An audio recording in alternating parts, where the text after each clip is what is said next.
तो नाजरीन, भारत में कोरोना की तीसरी लहर ने इंतहाई खौफनाक शक्ल इख्तियार कर ली है। रियासत महाराष्ट्र के इलाके मंबाजोगाई में गाड़ियां कम पड़ने पर एक एम्बुलेंस में 22 लाशें रखी गईं। भारत में रोजाना की बुनियाद पर 3 लाख से ज्यादा अफराद कोरोना वायरस का शिकार हो रहे हैं। रियासत कर्नाटका में आज से 14 रोज के लिए लॉकडाउन नाफिज कर दिया गया।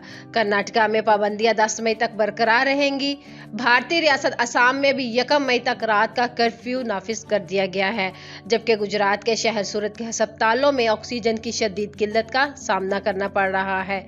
अस्पताल की जानिब से कहा जा रहा है कि ऑक्सीजन की सप्लाई बहाल होने तक नए कोरोना मरीज दाखिल नहीं किए जाएंगे। शहर में जेरे इलाज 4000 मरीजों को खतरा लाहक हो गया है। भारतीय शहर पटियाला में 24 घंटे में कोरोना में मुब्तला 31 लोग हलाक हो गए हैं। बड़ी तादाद में कोरोना से अमवात के बायस पटियाला के सिविल हॉस्पिटल के मुर्दा खाने में जगह कम पड़ गई है। कई लाशें तो अस्पताल के बाहर खड़ी एम्बुलेंस में भी रखी गई हैं।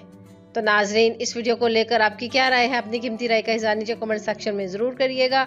वीडियो को लाइक करने के साथ साथ हमारे चैनल को भी सब्सक्राइब कर दीजिएगा ताकि लेटेस्ट अपडेट सबसे पहले आप लोगों तक पहुंच सके।